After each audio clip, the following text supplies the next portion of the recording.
and welcome back to Nerd Social, your new headquarters for all things social sciences.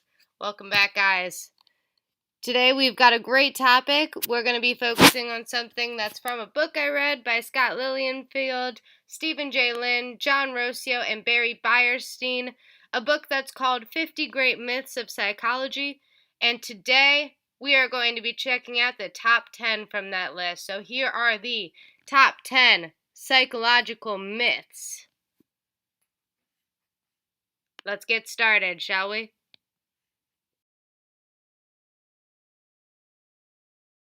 Okay, first off, we have the theory that people have either a dominant right or left side of their brain. The theory is that some people are left brain and others are right brain. Those that use their left hemisphere are more analytical and logical, while those that use their right hemisphere are more creative and autistic. Except that's not how the brain works. Yes, certain regions of the brains are specialized and tailored to fulfill certain tasks, but the brain doesn't handicap itself by predominantly using one side or the other. Both hemispheres are used just about equally. The left brain, right brain myth was rampant for decades and perpetuated by New Age thinkers, but the rise of the functional MRI has granted us a first hand look at brain activity. According to Scott Lilienfeld, it's showing us just the opposite, and that both sides of the brain are used almost equally.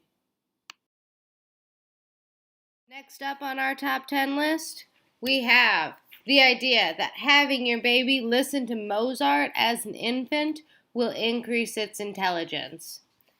In 1993, a study was published in Nature found that college students who listened to a mere 10 seconds of a Mozart sonata were endowed with augmented spatial reasoning skills.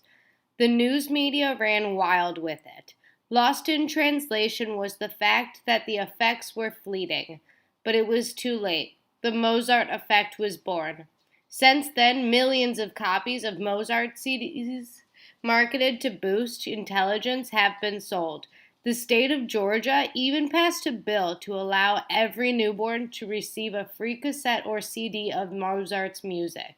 Anything that heightens alertness is likely to increase performance on mentally demanding tasks, but it's unlikely to produce long-term effects on spatial ability or, for that matter, overall intelligence, Lilienfeld explains. So listening to Mozart's music may not be needed to boost our performance. Drinking a glass of lemonade or a cup of coffee may do the trick.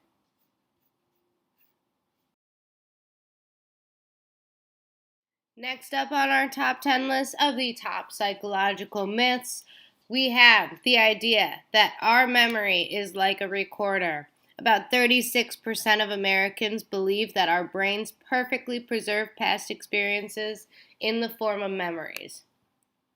This is decidedly not the case. Today, there's a broad consensus among psychologists that memory isn't reproductive, but it doesn't duplicate precisely what we've experienced, but reconstructive. What we recall is often a blurry mixture of accurate recollections, along with what gels with our beliefs, needs, emotions, and hunches, Lillian writes. Our memory is glaringly fallible, and this is problematic, particularly in the courtroom. Eyewitness testimony has led to the false convictions of a great many innocent people. The only exception to this is the case of the photographic memory, which is a complete rarity. This idea that their memory is like a recorder is inherently false otherwise. Your memory is a compilation of all of the things that you've ever known, all of your feelings, all of your emotions, and it's not as reliable as people like to believe.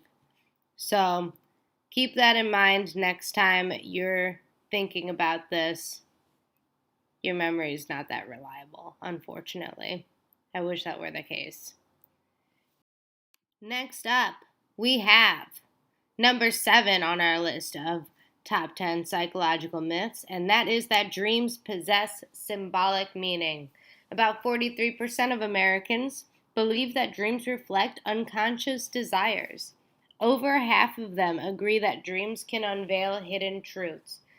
Admittedly, dreaming mostly remains an enigma to science, but the act is almost certainly not a crystal ball of the unconscious mind.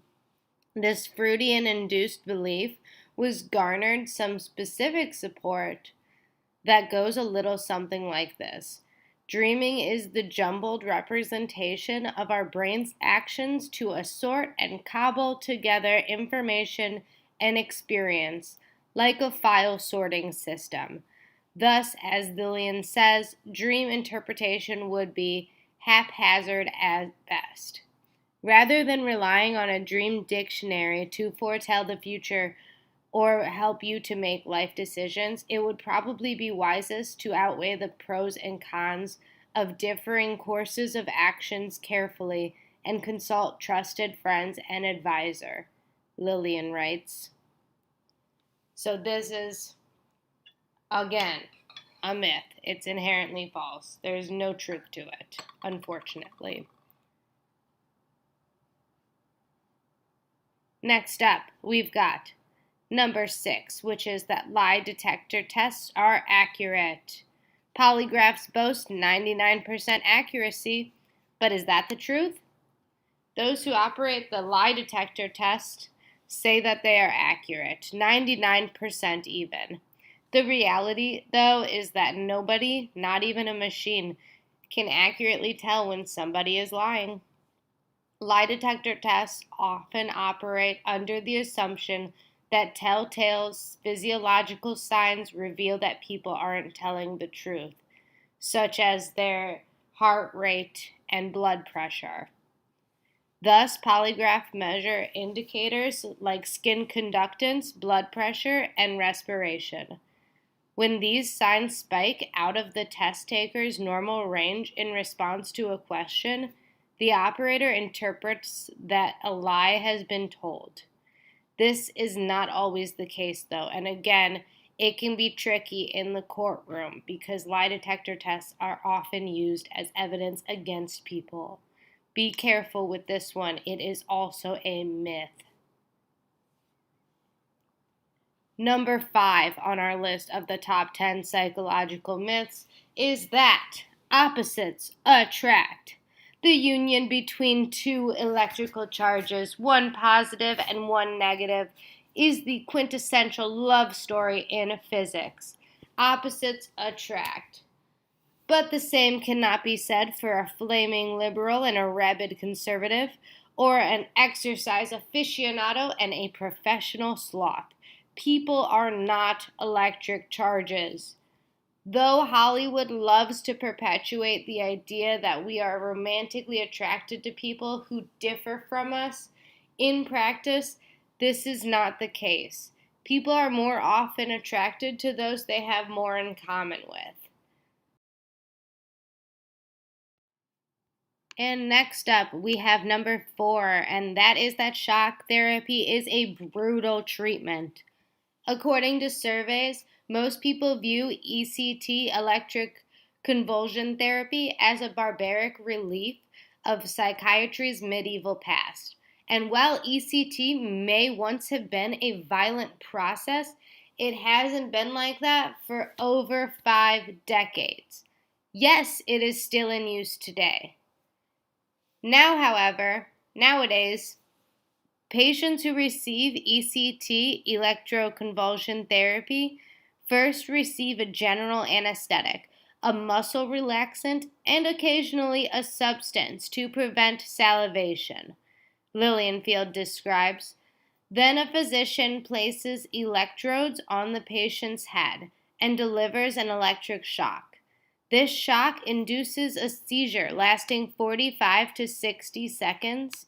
Although the anesthetic and muscle relaxant inhibit the patient's movements, the patient is not in pain during this. So it's still used, but it's not painful, it's not barbaric, it's nothing like it used to be today. Next up, We have number 3 on our list of the top 10 psychological myths. We made it to number 3, and that is that we only use 10% of our brain power. About 43% of Americans, when surveyed, believed that we use approximately 10% of our brain power. But that's not true. Metabolically speaking, the brain is an expensive tissue to maintain, hogging as much as 20% of our resting caloric expenditure, despite constituting a mere 2% of the average human body weight. The myth likely stems back to American psychologist William James, who once exposed the idea that the average person rarely achieves more than 10% of their intellectual potential. Over the years, self help gurus and hucksters looking to make a buck morphed that notion into the idea that 90% of our brain is dormant and locked away. They have the key, of course, and you can have it for a pittance. Next up on our list is number 2, and that is that there is an autism epidemic. Many believe that the prevalence of autism has increased substantially in recent decades. Prior to the 1990s, the prevalence of autism in the United States was estimated at 1 in 2,500. In 2007, the rate was 1 in 150. In March, the CDC came out with new startling numbers, 1 in 68. However, when looking further into this, the diagnostic criteria for autism that is in the DSM 5, which is what they use to diagnose it, has been loosened significantly. And in between 1992 and 1998, a study conducted in England tracked the cases, and the rates didn't budge when using the same diagnostic criteria. Next up is number 1, and that is that subliminal advertising works. Companies have been using tricks of subliminal advertising to increase sales for decades, and many believe in the method's effectiveness. It's one of the great conspiracies of the television era that advertisers and influencers are able to flash subtle messages across our streams and alter how we think and act as well as what we buy.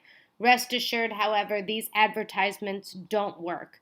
In a great many carefully controlled laboratories trials, subliminal messages did not affect subjects' consumer choices or voting preferences, and when tested in the real world, subliminal messaging failed just as spectacularly.